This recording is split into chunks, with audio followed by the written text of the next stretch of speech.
Oke, kita lanjut ke materi berikutnya ya teman-teman. Sekarang kita masuk ada di materi selanjutnya yaitu manipulation ordering ya. Mudah-mudahan ini nama materinya nggak salah ya. Karena di sini ada ordering juga dan mungkin ada beberapa juga yang jatuhnya termasuk memanipulasi data ya. Di sini kita lanjut ke kasus selanjutnya. Teman-teman bisa catat dulu untuk contoh query dan kasusnya di sini ya. Dari atas sampai bawah sini. Nanti penjelasannya bisa teman-teman ikutin terus di video ini ya.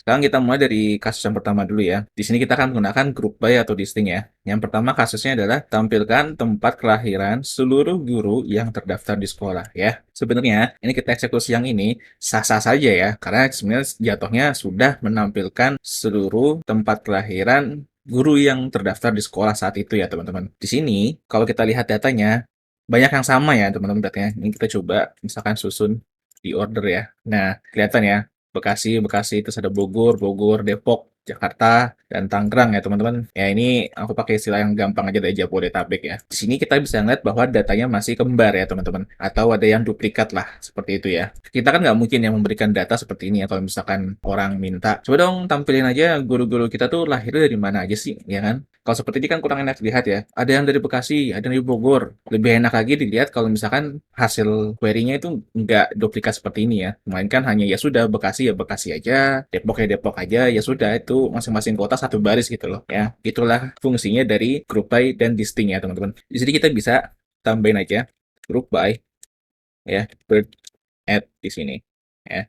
Kemudian execute ulang. Nah, jadi lebih enak dilihat ya. Tidak ada data yang duplikat ya. Sepertinya kan kita enak ya. Kalau misalkan kita suruh tampilkan tempat kelahiran seluruh guru yang terdaftar di sekolah, terus kita tampilkan seperti ini. Ini loh, guru-guru kita lahir di Jakarta, ada yang lahir di Bogor, dan lahir di Depok, ada yang Tangerang, daerahnya Bekasi gitu loh. Ya kan ini jauh lebih enak dilihat ya. Dan dari segi row juga ya sudah cukup 5 baris saja ya. Ini benar ya teman-teman. Apa namanya kalau kita cek di tabel guru, guru mana guru?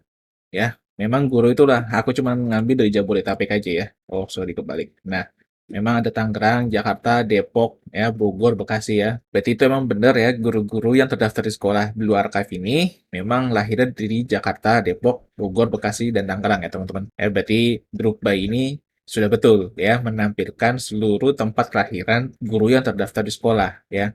Ada cara satu lagi, kalau ini kan kita menggunakan grup by ya. Sekarang kita akan menggunakan distinct ya.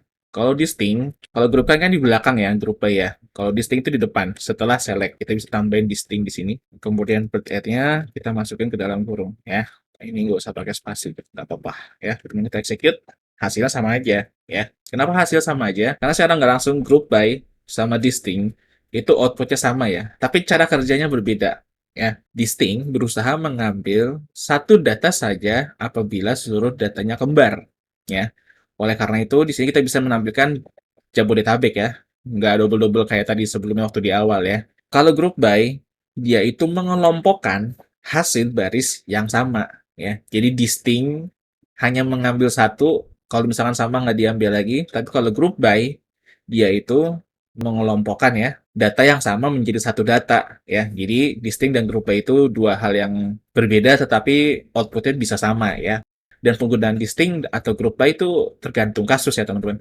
Kalau kasusnya seperti ini, tidak ada aggregate, aggregate, agregate, agregate lah, ya itulah tidak ada aggregative function di dalam query-nya, maka sebaiknya kita menggunakan distinct ya. Tapi kalau misalkan ada aggregate function, aggregate itu yang dimaksud itu yang sum, average, kemudian ada count, min, max ya, itu termasuk aggregate function ya, teman-teman. Karena di sini tidak ada aggregate function dan kita tidak melakukan count, sum atau average lah, itu termasuk aggregate function itu, kita nggak masalah menggunakan distinct ya, teman-teman. Tapi kalau misalkan di sini ada misalkan ada count atau average ya, kita sedang menilai hitung rata-rata dari sebuah nilai, itu sebaiknya menggunakan group by, tidak menggunakan distinct ya. Tapi di sini ketika kita melakukan distinct, bisa nggak ya kita menampilkan ID di sini ya?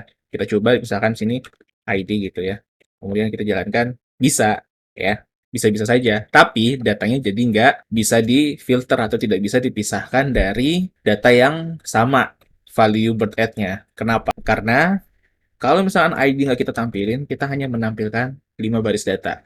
Tapi kalau kita paksa ID tampil di sini, ya kan, otomatis kita menampilkan data yang lebih dari 5. ya. Jadi distingnya tidak bekerja di sini, ya. Karena ID itu tidak hanya 5 baris, melainkan lebih dari 5 baris. Oleh karena itu dia jadi tampil semua, ya. Mudah-mudahan teman-teman paham di sini cara kerja disting ya. Jadi harap berhati-hati juga ya ketika akan melakukan disting atau menggunakan group by ya. Karena di sini kasusnya hanya untuk menampilkan tempat kelahiran seluruh guru terdaftar di sekolah, ya cukup tampilkan BTC aja ya. Kenapa kita harus tampilkan ID-nya lagi? Kita tidak perlu menampilkan kolom yang tidak diperlukan atau tidak digunakan. Jadi biasakan selalu menampilkan kolom yang digunakan saja. Ya, kita lanjut ke union. Ya, kalau tadi group by atau distinct biasanya dia identik hanya dengan satu table ya teman-teman. Tapi nggak juga sih. Group by atau distinct bisa saja menampilkan lebih dari satu table kalau misalkan dia sudah ada di dalam kasus join ya. Tapi di sini karena kasusnya belum join, ketika kita akan menampilkan atau katakanlah misalkan di sini ada kasus tampilkan tempat kelahiran seluruh guru dan murid yang terdaftar di sekolah ya. Itu berarti kan kita akan mengambil dua nilai dari dua table ya kan. Di sini kita nggak bisa menggunakan group by atau menggunakan distinct ya. Kalau misalkan seandainya mau kita paksakan, mungkin kita harus melakukan join ya. Itu pun agak sedikit mustahil karena join di sini, kalau kita lihat dari diagram tabelnya, guru dan murid nggak memiliki relasi sama sekali ya teman-teman. Dan seandainya memiliki relasi, kayaknya jauh sekali relasinya ya. Oleh karena itu, untuk memenuhi kebutuhan kasus ini, kita bisa menggunakan union ya. Nah, union itu fungsinya apa sih? Kita coba execute dulu ya teman-teman. Ya, hasilnya sama saja seperti query yang sebelumnya ya, yang select distinct but add from teachers ya. Ini aku coba execute ya. Ya, kelihatan ya perbedaannya teman-teman. Kita execute ya. Union, dia itu berusaha mengambil nilai dari dua tabel yang kedua tabel tersebut memiliki nilai yang sama ya. Jadi misalkan di sini kan kasusnya aku mau mengambil tempat kelahiran dari guru dan murid ya, dari tabel teachers dan students ya kan.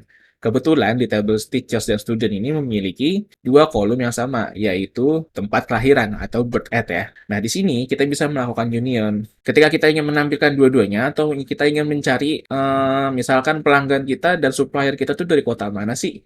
Misalkan seperti itu ya. Dan di sini kasusnya kita ingin mencari guru kita dan murid-murid di sekolah kita itu lahirnya dari mana aja sih? Bisa aja misalkan di sini aku coba tambahin lagi.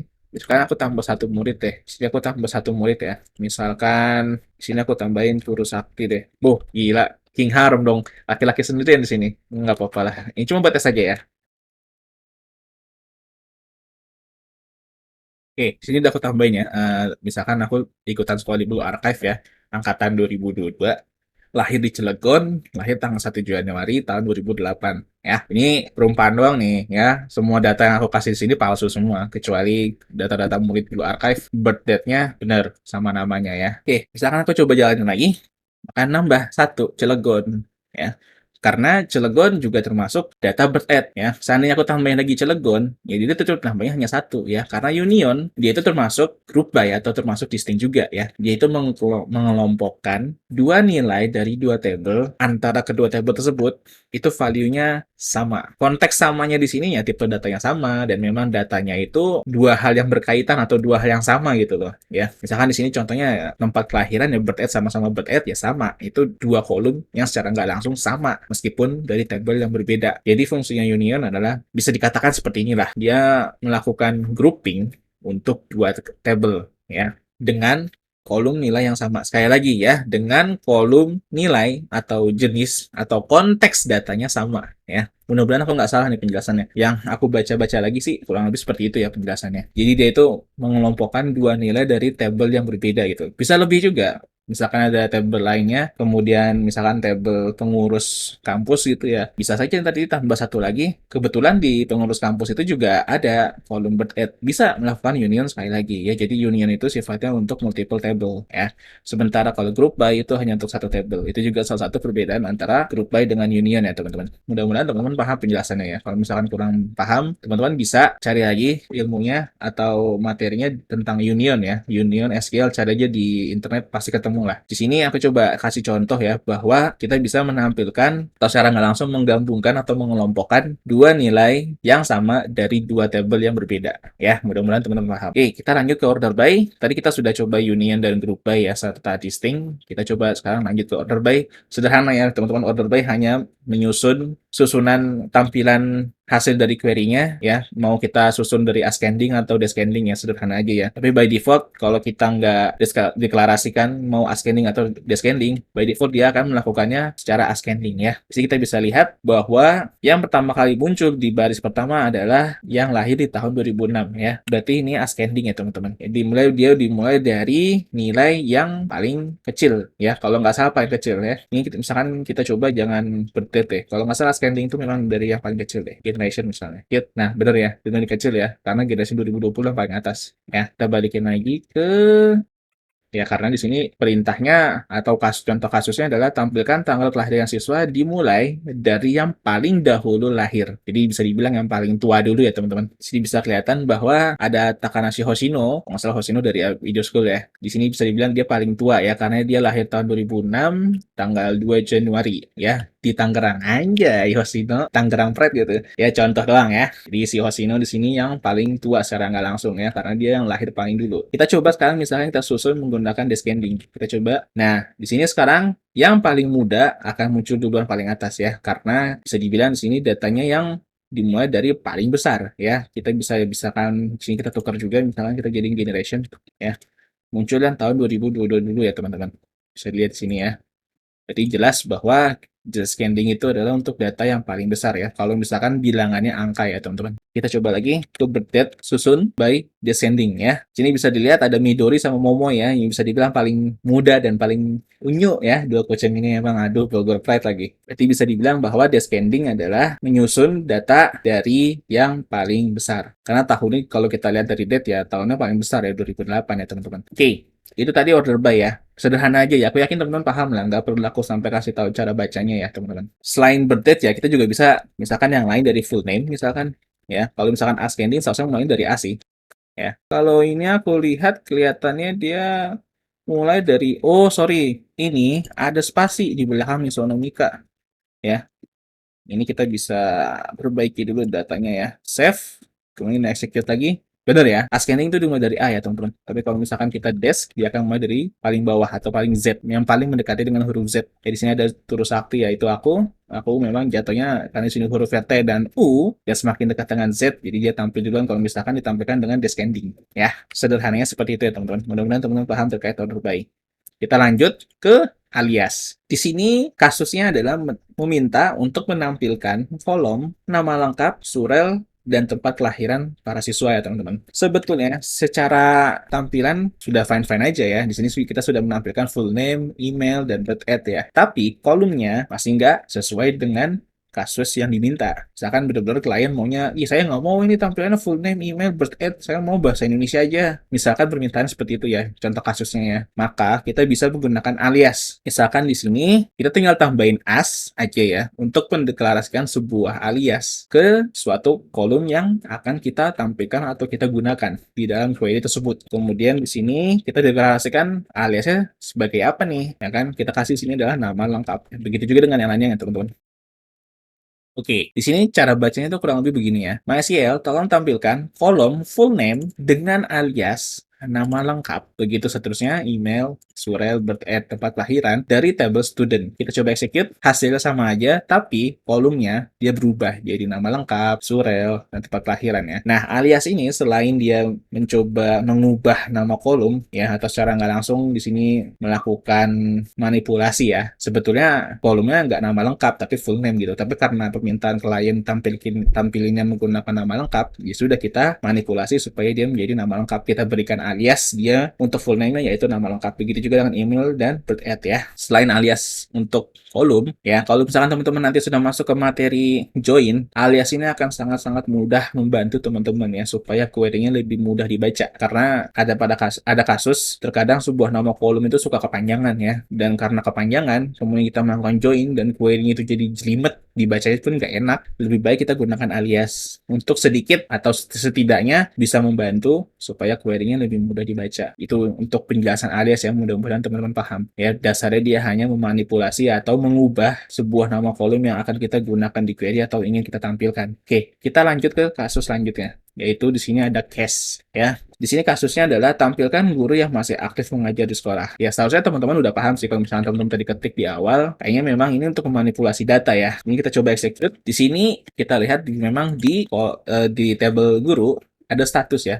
Status ini maksudnya ya statusnya ini guru masih aktif atau enggak gitu loh. Di sini kita bisa lihat ya, ada aktif, ada pensiun, dan tidak aktif ya. Mungkin tidak aktif bisa dibilang dia mengundurkan diri atau dia ada masalah kemudian dipecat, dikeluarkan dari sekolah tersebut ya. Atau mungkin kita bisa tambahin lagi, lebih spesifik lagi, misalkan statif sama dengan 4, dan misalkan gitu ya. Misalkan mengundurkan diri. Karena mengundurkan diri jatuhnya lebih terhormat daripada Anda tiba-tiba menghilang atau dikeluarkan dari sebuah perusahaan atau sekolah ya teman-teman. Jangan sampai ya. Jangan sampai kalau misalnya teman-teman ingin mengundurkan diri dari kerjaan, sudah mengundurkan diri aja. Jangan tiba-tiba menghilang, jangan tiba-tiba nyari masalah supaya dikeluarkan ya. Misalkan kita kasih 3, mengundurkan diri gitu ya. Bisa jadi juga kita misalkan tambahin. Dia lagi 104, misalkan ada guru perempuan. Kalau guru perempuan bisa cuti hamil ya, kita bisa, bukan cuti hamil, cuti melahirkan. Kadang-kadang kan memang guru yang perempuan suka ada cuti melahirkan ya. Ya kayaknya dia digantikan dulu. Itu kan jatuhnya nggak aktif ya, tapi kita nggak akan bisa bilang tidak aktif, ya kan? Jadi bisa saja cuti melahirkan misalkan, bisa saja seperti itu. Atau bisa juga dengan tambah satu lagi, misalkan Den, misalkan cuti panjang gitu. Bisa juga dia ngambil cuti panjang ya kan, ngabisin cuti entah 2 minggu,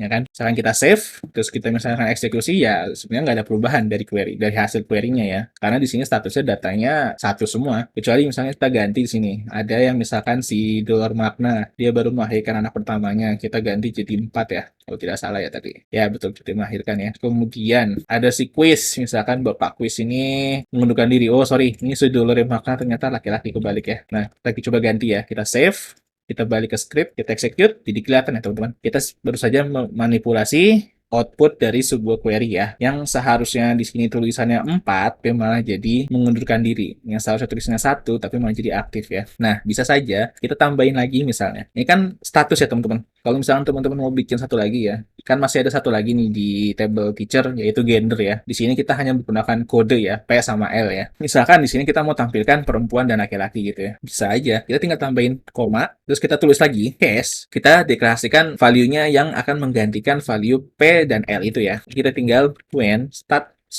gender sama dengan L, karena gender itu string, jadi kita pakai kutip. Kita kasih den, misalkan laki-laki gitu ya. Kemudian yang kedua, karena jenis kelamin itu cuma 2 ya teman-teman. Di Indonesia juga diresmikan hanya 2 ya. Jadi kita bikin saja else perempuan di sini ya teman-teman. Jadi kita hapus setelah n. Ya, kita execute. Oke. Nah, di sini kelihatan tulisannya case when gender L dan laki-laki else perempuan N. Kenapa seperti itu? Karena kita belum mendeklarasikan aliasnya untuk kasus si gender ya.